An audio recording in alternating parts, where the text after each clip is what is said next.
PSC tips and ട്രിക്സിലേക്ക് സ്വാഗതം. നമ്മൾ ഇന്ന് നോക്കുന്നത് ഒക്ടോബർ 7-ാം തീയതി നടന്ന LD ക്ലർക്ക് എക്സ് സർവീസ്മാൻ സൈനിക് വെൽഫെയറിൻ്റെ ചോദ്യപേപ്പറാണ്. അപ്പോൾ നമ്മൾ GK ക്വസ്റ്റ്യൻസ് ഓൾറെഡി നമ്മൾ ഡിസ്കസ് ചെയ്തു. 70 ചോദ്യങ്ങളും അതിൻ്റെ ആൻസറും നമ്മൾ ഡിസ്കസ് ചെയ്തു.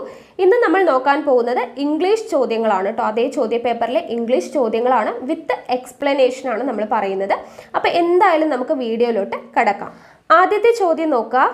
I bought a pen dash pen writes well.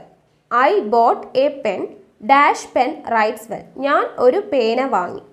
Again ആ പേനയെ തന്നെ സ്പെസിഫൈ ചെയ്ത് പറയുകയാണ് ചെയ്യുന്നത്. അപ്പോൾ ഒരു കാര്യത്തെ സ്പെസിഫൈ ചെയ്ത് പറയാൻ വേണ്ടി നമ്മൾ ഉപയോഗിക്കുന്ന ആർട്ടിക്കിൾ ഏതാണ്? ഡെഫിനിറ്റ് ആർട്ടിക്കിൾ ആയിട്ടുള്ള ദ ആണ് ഉപയോഗിക്കുക. ഓക്കെ, അപ്പോൾ I boat A pen, the pen rights well. ഒരു പേനയെക്കുറിച്ച് പറഞ്ഞിട്ട് അതിനെക്കുറിച്ച് തന്നെ പിന്നീട് എടുത്ത് പറയണം, സ്പെസിഫൈ ചെയ്ത് പറയുകയാണ്. അപ്പോൾ അവിടെ ഉപയോഗിക്കുന്ന എന്താണ്? ദ ആണ് ഉപയോഗിക്കുക. അടുത്ത ചോദ്യം. The principal along with his staff dash going for A picnic. The principal along with his staff dash going for A picnic. ഇവിടെ ദ പ്രിൻസിപ്പൽ എന്ന് പറയുന്ന ഒരു നൗണുണ്ട്, എലോങ് വിത്ത് ഹിസ് സ്റ്റാഫ് എന്ന് പറയുന്ന മറ്റൊരു നൗണുണ്ട് അല്ലേ. ദ പ്രിൻസിപ്പൽ എന്ന് പറയുന്ന ഒരു നൗണുണ്ട്, വിത്ത് ഹിസ് സ്റ്റാഫ് എന്ന് പറയുന്ന ഒരു നൗണുണ്ട്. അങ്ങനെ രണ്ട് നൗൺ വന്നു കഴിഞ്ഞാൽ അതിൻ്റെ ഇടയ്ക്ക് എന്താണെന്ന് നോക്കാം. അതിൻ്റെ ഇടയ്ക്ക് എന്താണ്? എലോങ് വിത്ത് ഉണ്ട് അല്ലേ. Along with, accompanied with, as well as എന്നൊക്കെയാണ് ഈ രണ്ട് നൗണിൻ്റെ ഇടയ്ക്ക് വരുന്നതെങ്കിൽ നമ്മൾ കൺസിഡർ ചെയ്യേണ്ടത് ആദ്യത്തെ നൗണിനെയാണ്. ഇവിടുത്തെ ആദ്യത്തെ നൗൺ ഏതാണ്? ദ പ്രിൻസിപ്പൽ എന്ന് പറയുന്നതാണ് ആദ്യത്തെ നൗൺ. ഓക്കെ, അപ്പോൾ രണ്ട് നൗണുകൾക്കിടയിൽ along with, accompanied with, as well as എന്നൊക്കെ വന്നു കഴിഞ്ഞാൽ നമ്മൾ കൺസിഡർ ചെയ്യേണ്ടത് ആദ്യത്തെ നൗണാണ്. ഇവിടെ ദ പ്രിൻസിപ്പൽ എന്ന് പറയുന്ന ആദ്യത്തെ നൗണ് സിംഗുലർ ആയതുകൊണ്ട് തന്നെ നമ്മുടെ ആൻസർ എന്തിൽ വരണം? സിംഗുലർ ആയിരിക്കണം. അപ്പോൾ ഇവിടെ ആർ, വേർ, ഈസ്, അവർ. ഏതാണ് ഇതിൽ സിംഗുലർ? ഈസ് അല്ലേ. അപ്പോൾ നമ്മുടെ ആൻസർ ഈസ് ആണ്. ഓക്കെ, അപ്പോൾ നോട്ട് ചെയ്ത് വെക്കുക. രണ്ട് നൗൺ, ദ പ്രിൻസിപ്പൽ, സ്റ്റാഫ് എന്ന് പറയുന്ന രണ്ട് നൗൺ ഉണ്ട്. അതിൻ്റെ ഇടയ്ക്ക് along with, accompanied with, as well as എന്നൊക്കെ വന്നു കഴിഞ്ഞാൽ നമ്മുടെ കൺസിഡർ ചെയ്യേണ്ടത് ആദ്യത്തെ നൗണിനെയാണ്. ആദ്യത്തെ നൗണ് സിംഗുലർ ആണെങ്കിൽ നമ്മൾ ഉപയോഗിക്കേണ്ടത് സിംഗുലർ, ആദ്യത്തേത് പ്ലൂറൽ ആണെങ്കിൽ നമ്മൾ ഉപയോഗിക്കേണ്ടത് പ്ലൂറലാണ്. ഓക്കെ ആണല്ലോ. അപ്പോൾ ഇവിടുത്തെ ആൻസർ എന്താണ്? ഈസ് ആണ് വരിക. അടുത്ത ചോദ്യം നോക്കുക.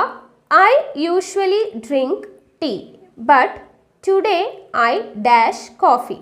I usually drink tea but today I dash coffee. അപ്പോൾ ഇവിടെ usually, I usually drink tea എന്ന് പറയുമ്പോൾ ഇവിടെ യൂഷ്വലി എന്ന് പറയുമ്പോൾ എന്താണ്? അതൊരു ഹാബിറ്റാണ് അല്ലേ, ഒരു ഹാബിച്വൽ ആക്ഷൻ ആണ് അവിടെ പറയുന്നത്. അത് സിമ്പിൾ പ്രസൻറ്റിലാണ് പറഞ്ഞിരിക്കുന്നത് അല്ലേ. ഐ യൂഷ്വലി ഡ്രിങ്ക് ടീ എന്ന് പറയുന്നത് ഒരു ഹാബിച്വൽ ആക്ഷൻ ആണ്, സിമ്പിൾ പ്രസൻറ്റിലാണ് പറഞ്ഞിരിക്കുന്നത്. അത് കഴിഞ്ഞ് ബട്ട് ടുഡേ, അപ്പോൾ ഒരു സ്പെസിഫിക് ആയിട്ടുള്ള ഒരു സ്പെഷ്യൽ ഡേയെ കുറിച്ച് പറയാണ് അല്ലേ. എപ്പോഴും ഹാബിച്വൽ ആക്ഷൻ എന്ന് പറയുമ്പോൾ ഹാബിറ്റാണ്, അത് സ്ഥിരം അങ്ങനെയാണ്. അപ്പോൾ സിമ്പിൾ പ്രസൻറ്റിലാണ് പറഞ്ഞിരിക്കുന്നത്. പക്ഷേ അത് കഴിഞ്ഞിട്ട് ഒരു സ്പെഷ്യൽ ഡേയെ കുറിച്ച് എടുത്തു പറയുകയാണ്. അങ്ങനെ പറയുമ്പോൾ അവിടെ നമ്മൾ ഉപയോഗിക്കേണ്ടത് പ്രസൻറ്റ് കണ്ടിന്യൂസ് ആണ്. ഓക്കെ, പ്രസൻറ്റ് കണ്ടിന്യൂസ് ആണ് അവിടെ ഉപയോഗിക്കേണ്ടത്. അപ്പോൾ ഇവിടെ പ്രസൻറ്റ് കണ്ടിന്യൂസ് ആണ്. പിന്നെ നമ്മുടെ സബ്ജക്റ്റ് നോക്കുക. ഇവിടെ എന്താണ്? ഐ ആണ് നമ്മുടെ സബ്ജക്റ്റ്. ഐ വരുമ്പോൾ എന്താണ് വരിക? ആം അല്ലേ വരിക.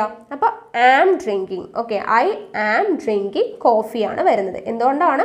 ഇവിടെ ഒരു ഹാബിച്വൽ ആക്ഷൻ ആണ് തന്നിട്ടുള്ളത്. അത് കഴിഞ്ഞിട്ട് ഒരു സ്പെഷ്യൽ ഡേയിൽ നമ്മൾ എടുത്തു പറയുകയാണ്, ഒരു കാര്യം പറയുന്നുണ്ടെങ്കിൽ അതിന് നമ്മൾ പ്രസൻറ്റ് കണ്ടിന്യൂസ് ടെൻസിലാണ് പറയേണ്ടത്. പ്രസൻറ്റ് കണ്ടിന്യൂസ് ടെൻസിൽ ഐ ഡാഷ് കോഫി, ഐ കഴിഞ്ഞാൽ എന്താണ് വരേണ്ടത്? ആം ആണ് വരേണ്ടത്. ഐ ആം ഡ്രിങ്കിങ് കോഫി എന്നുള്ളതാണ് വരിക. അടുത്ത ചോദ്യം. This house is dash than my house. This house is dash than my house. അപ്പോൾ ഇവിടെ എന്താണ്? ഡിഗ്രീസ് ഓഫ് കമ്പാരിസൺ ആണ് വരുന്നത് അല്ലേ. അപ്പോൾ ഇവിടെ എന്താണ്? ദാൻ ആണ് വന്നിരിക്കുന്നത്. ദാൻ വന്നതുകൊണ്ട് തന്നെ അതിന് മുന്നേ നമ്മൾ എന്താണ് ഉപയോഗിക്കേണ്ടത്? കമ്പാരിറ്റീവ് ഡിഗ്രി ആണ് വരേണ്ടത്. Okay, comparative degree. അപ്പോൾ ഇവിടെ കമ്പാരിറ്റീവ് ഡിഗ്രി ഏതാണ്?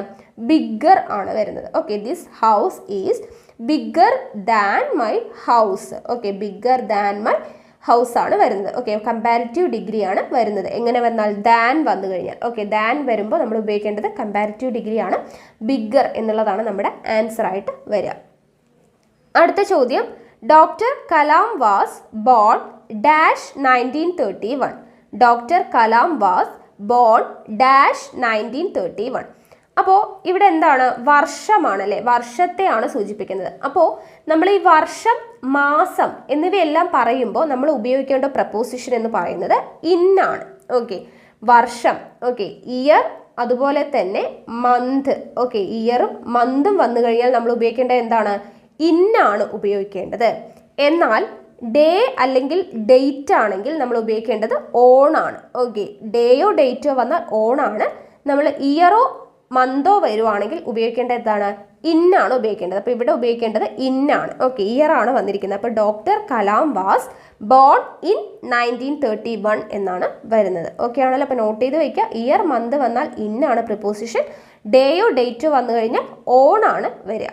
അടുത്ത ചോദ്യം നോക്കുക. One of his dash is studying in Mumbai. One of his dash is studying in Mumbai. അപ്പോൾ ഇവിടെ ശ്രദ്ധിക്കേണ്ടത് one of his. Okay, one of his എന്ന് പറഞ്ഞിട്ട് വന്നാൽ നമ്മുടെ നൗൺ എന്ന് പറയുന്നത് എന്തായിരിക്കണം? പ്ലൂറൽ ആയിരിക്കണം. ഓക്കെ, വൺ ഓഫ് ഹിസ് വന്നു കഴിഞ്ഞാൽ നൗൺ എന്തായിരിക്കണം? പ്ലൂറൽ ആയിരിക്കണം. അപ്പോൾ നമ്മുടെ ആൻസർ എന്താണ്? ഓപ്ഷൻ ബി സൺസ് ആണ്. അടുത്തത് നോക്കുക, ഓപ്ഷൻ സി ഒരു അപ്പോസ്ട്രോഫി എസ് ആണ്. അപ്പോസ്ട്രോഫി എസ് ഇട്ട് കഴിഞ്ഞാൽ എന്താണ്? അത് പ്ലൂറൽ അല്ല, അല്ലേ? അപ്പോൾ SON സൺസ് ആണ്. ഓപ്ഷൻ ബി ആണ് നമ്മുടെ ആൻസർ വരിക. വൺ ഓഫ് ഹിസ് വന്നാൽ നൗൺ എന്താവണം? പ്ലൂറൽ ആവണം എന്നുള്ള കാര്യം ഓർത്തിരിക്കുക.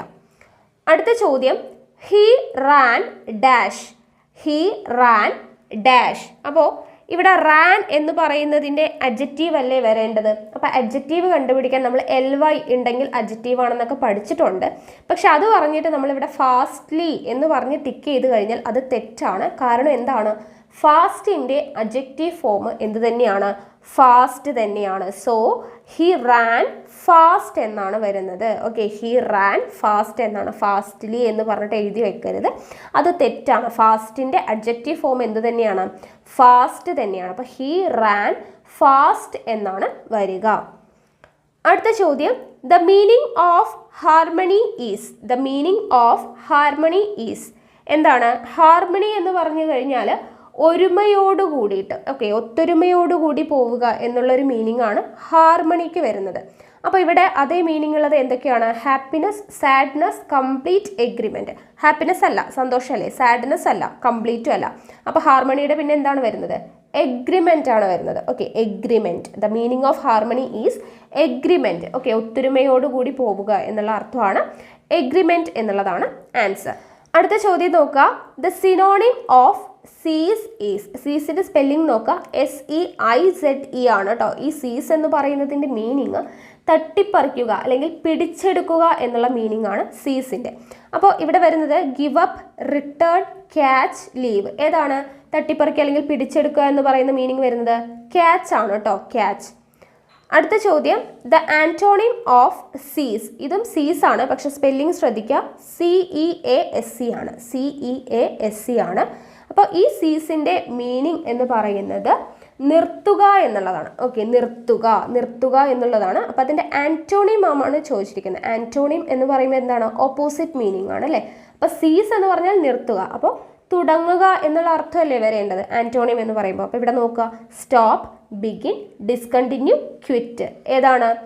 ബിഗിൻ, അല്ലേ? തുടങ്ങുക എന്നുള്ള മീനിങ് വരുന്നത് ബിഗിൻ ആണ്. അപ്പോൾ ഓപ്ഷൻ സി ആണ് നമ്മുടെ answer. The antonym of seize is begin.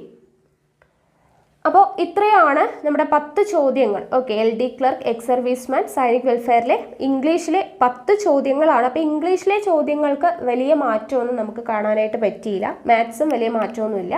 Malayalam അത് തന്നെ, മാറ്റമൊന്നുമില്ല. പക്ഷേ GK ചോദ്യങ്ങളിലാണ് ഒത്തിരി മാറ്റങ്ങൾ നമ്മൾ കണ്ടത്.